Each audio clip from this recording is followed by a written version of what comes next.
Let's continue our look into the modeled instruments that integrate into Ableton Live, and the next one will be electric, specifically designed to recreate the electric pianos of pop music, primarily the Fender Rhodes, and also the Wurlitzer. To begin our exploration, let's also start with the instrument demo file again, and after you open that up, let's come over and access the device browser. Open up the instrument folder and come down to electric, click and hold, and let's drag that onto the pitched track. Now immediately we see it open up down below and we see 5 major sections. Off to the left is the characteristics of the mallet that actually is within the electric piano that hits the metal bar. Now according to the stiffness of that component, it can change the tone quite a bit. So let's pull this down to not very stiff. We got quite a soft sound. Let's bring that up some more.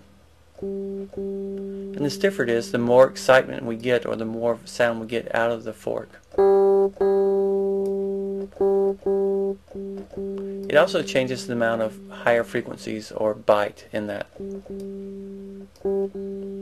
Next to that we have the amount and quality of noise that tends to come from the mallet hitting the fork itself. Let's bring that up quite a bit. And now you can actually hear the thumping of something contacting the fork. You can change. Now again, this is modeling, so all these parameters interact with each other in an attempt to recreate real live things vibrating, etc.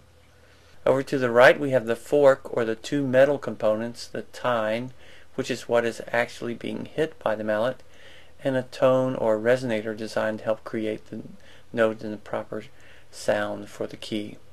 Okay, so let's pull this back a little bit and experiment with the fork some. The tine adds a bit of brightness. Let's bring the level up again so we can hear it. So anytime you want to get an aspect of what each one of these categories is doing, you can bring the level up and get a feel for it. So here's the amount of time cranked up. And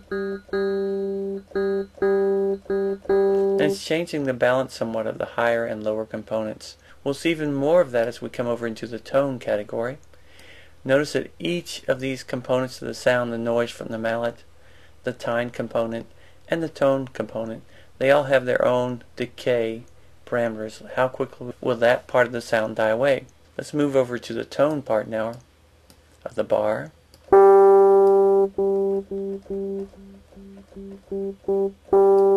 And how fast does it die away? Long, short. Again, I'm holding the key down. This one goes away fairly quickly. Let's crank that back up and strike again now. So each of these has their own decay, and that's the tone decaying way slower. What happens when you release the key? That's what we're talking about with release. This is if you hold it down. Next to that is a damper, or a component that helps it not vibrate too long, and it's strengthened or bent to help alter the tone. Let's pull this back a little bit and bring up our dampers effect.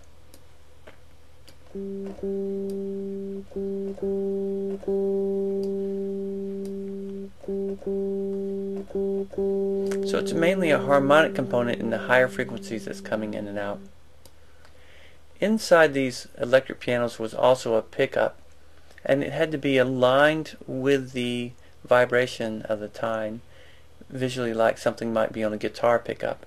So the symmetry is basically, is it in line or is it slightly out of line? And in the Fender Rhodes electric pianos, for sure, you had to be a little bit out of line to get a good sound. Let's pull back the damper effect and bring up the main components, the fork and the tone arm. And now let's change symmetry.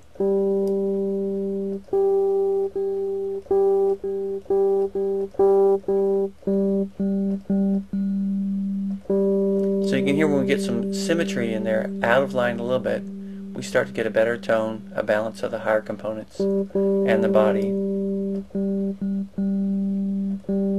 And this is how close is that pickup. We got some input and output controls, and then a global volume control, in addition to some other global things like how many voices can you play. You want to set it out of tune by half steps. You want to put it out of tune in fine tuning, and stretch, or does each octave slightly stretch out of tune with itself. And then you have a pitch bend control. Again, this is a very powerful modeling synth designed to recreate electric pianos, etc. And if we look at the presets, we see some classic electric pianos, some custom electric pianos, some experimental, the Fender Rhodes Mark II, 3, 4, etc., and the Wurlitzers. So it's a very well thought out, and the presets are great. So check out the electric modeled synth.